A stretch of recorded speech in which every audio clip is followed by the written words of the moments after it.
Hello everyone, कैसे हैं आप सभी। हम लोग केमिकल काइनेटिक्स में डिस्कशन कर रहे थे order and molecularity of reaction का, और ऑर्डर और मॉलिक्यूलरिटी के कंसेप्ट को हम डिटेल में स्टडी कर चुके थे। आज हम अपने कंसेप्ट को और एक्सटेंड कर रहे हैं और आज हम स्टडी करने जा रहे हैं इंटीग्रेटेड रेट इक्वेशंस।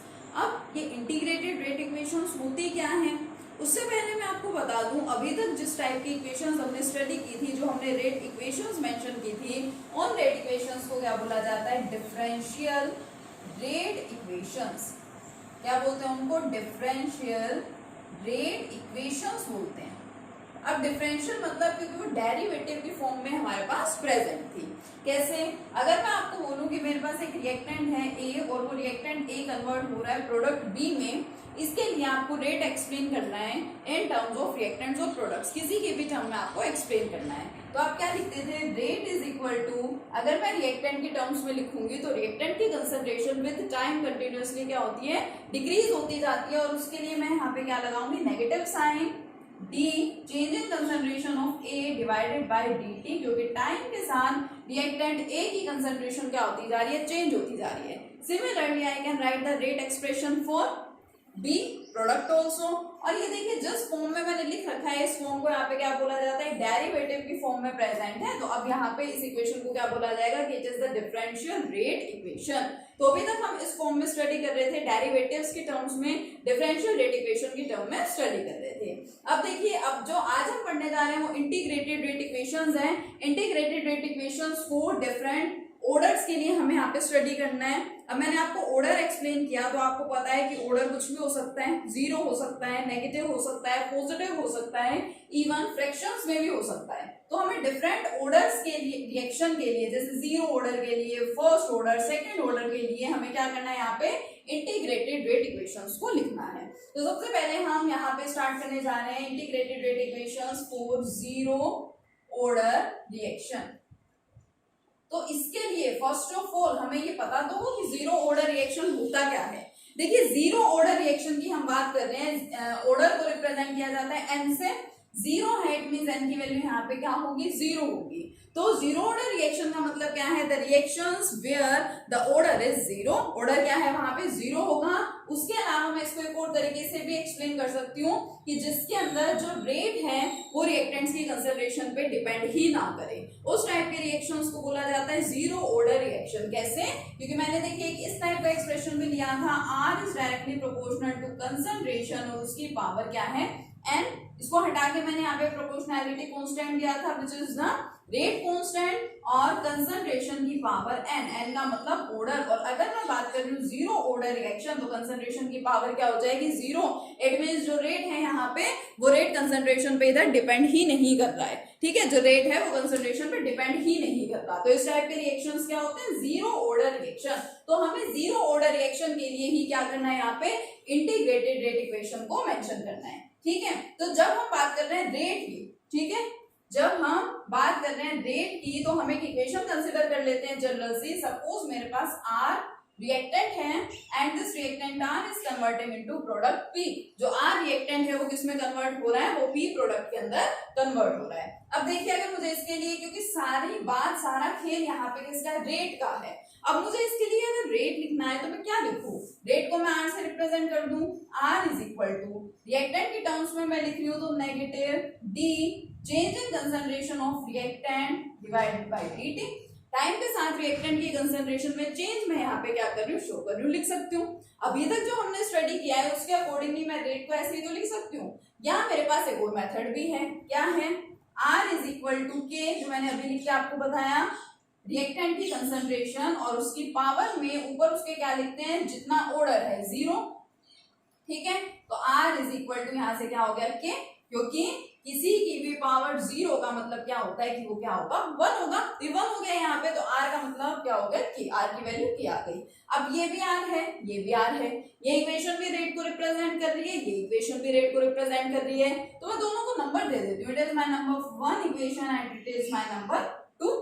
अब दोनों इक्वेशंस देखिए रेट को ही एक्सप्रेस कर रही हैं। दोनों इक्वेशन ये लेफ्ट हैंड साइड इक्वल है, तो राइट हैंड साइड्स भी क्या होंगी, ऑब्वियसली इक्वल होंगी। So from equations first and second I can write here as negative of d r by dt equal to K, क्या मैं इसको ऐसे लिख सकती हूँ? लिख सकती हूँ, ठीक है। ये मैंने इसको इस तरह से रिप्रेजेंट कर दिया। नेगेटिव साइन को आप वहां लेके जाना चाहें तो वहां भी लेके जा सकते हैं। देखिए कैसे, d R by d t is equal to negative K, ऐसे लिख देती हूँ, कुछ फर्क नहीं पड़ना, सिर्फ साइन है, इसको आप यहाँ लिख रहे हैं यहाँ लिख रहे हैं, एक ही बात है, ठीक है। अब देखिए मैंने यहाँ तक जो लिखा है उसमें आपको डेरिवेटिव की फॉर्म यहाँ पे दिखाई दे रही है। इट मींस ये इक्वेशन क्या है? आपकी डिफरेंशियल रेट इक्वेशन है। अगर मैं इसको लिखना चाहूँ इंटीग्रेशन के टर्म्स में, क्योंकि मैं यहाँ पे क्या एक्सप्रेस करूंगी, इंटीग्रेटेड रेट इक्वेशन को मुझे यहाँ पे एक्सप्रेस करना है। तो अब इंटीग्रेटेड है यानी इंटीग्रेशन के फॉर्म में, तो मुझे क्या करना पड़ेगा? मुझे इस इक्वेशन का इंटीग्रेशन करना पड़ेगा।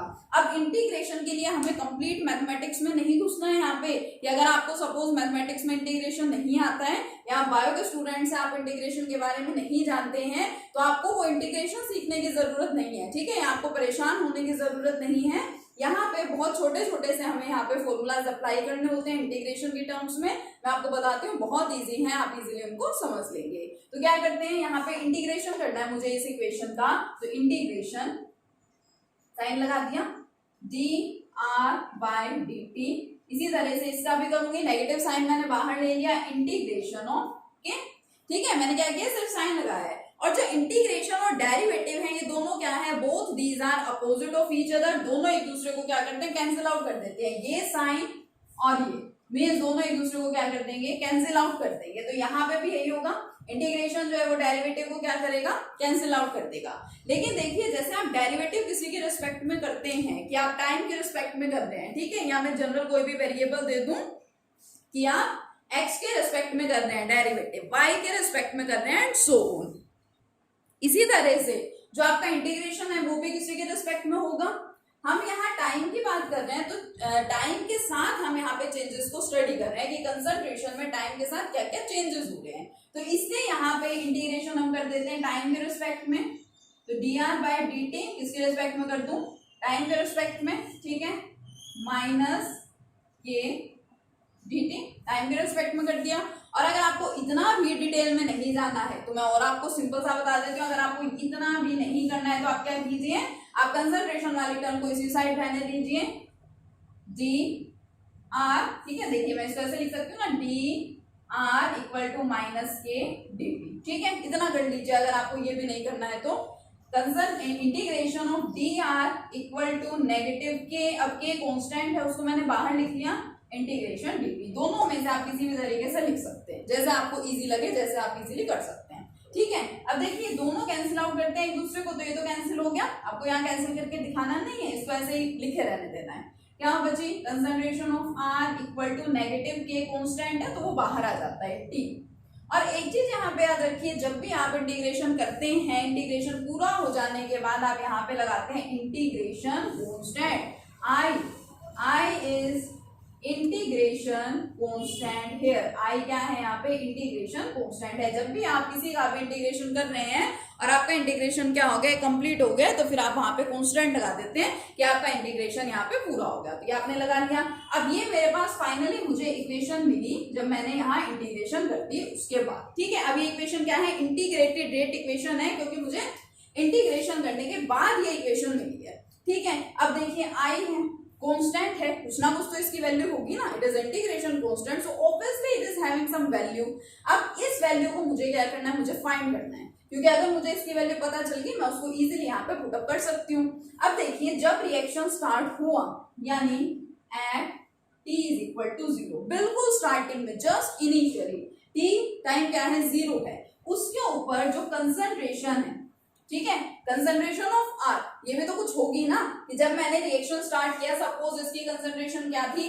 आर नोट थी, ठीक है। ये नोट मैंने लगा दी किसके लिए? इनिशियल के लिए। तो at t is equal to 0 concentration को मैं क्या लिख रही हूँ? Are note. नोट यहाँ पे क्या रिप्रेजेंट कर रहा है? इनिशियल को रिप्रेजेंट कर रहा है। तो आप क्या कीजिए, आप आर की जगह आर नोट पुट करेंगे यहाँ पे। R naught will be equal to negative K, और t क्या है? 0 है, तो टर्म क्या होगी? 0 इक्वल टू आई। यानी मुझे यहाँ से इंटीग्रेशन कांस्टेंट की वैल्यू मिल गई क्या? I is equal to concentration of R naught. इस आई की वैल्यू को मैं यहाँ पे पुट कर दूंगी तो मुझे क्या मिलेगा? Concentration of R equal to negative K t plus R naught. ये मेरी क्या है, इंटीग्रेटेड रेट इक्वेशन है, और ये आर नोट क्या मिल गई मुझे, इंटीग्रेशन कांस्टेंट की वैल्यू मिल गई। ठीक है, बहुत सिंपल सी इक्वेशन है, देख लीजिए इसको, बहुत इजी इक्वेशन है ये। देखिए अब मुझे क्या इक्वेशन यहाँ मिली है, concentration of R equal to negative of KT plus concentration of R naught. अब अगर आप इस इक्वेशन को ध्यान से देखें तो मुझे तो ये इक्वेशन दिखाई दे रही है straight line equation, it is the equation of straight line. Compare कीजिए स्ट्रेट लाइन इक्वेशन से, क्या होती है straight line equation, y is equal to mx plus c।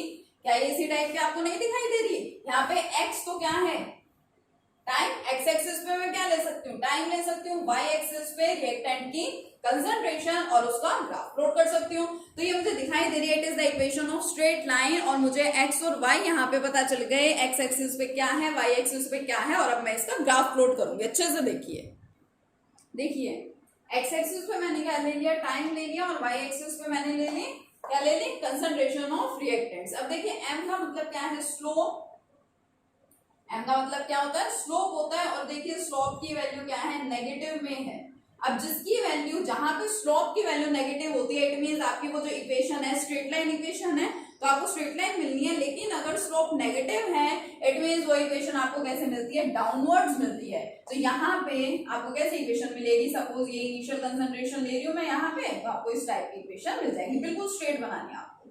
ठीक है, इट इज ग्राफ, किसके लिए ग्राफ है, आपका जीरो ऑर्डर रिएक्शन के लिए टाइम और रिएक्टेंट की कंसंट्रेशन के बीच में क्या मिल गया आपको, यहाँ पे ग्राफ मिल गया। तो जो इक्वेशन मैंने लिखी क्या थी, वो इंटीग्रेटेड रेट इक्वेशन थी।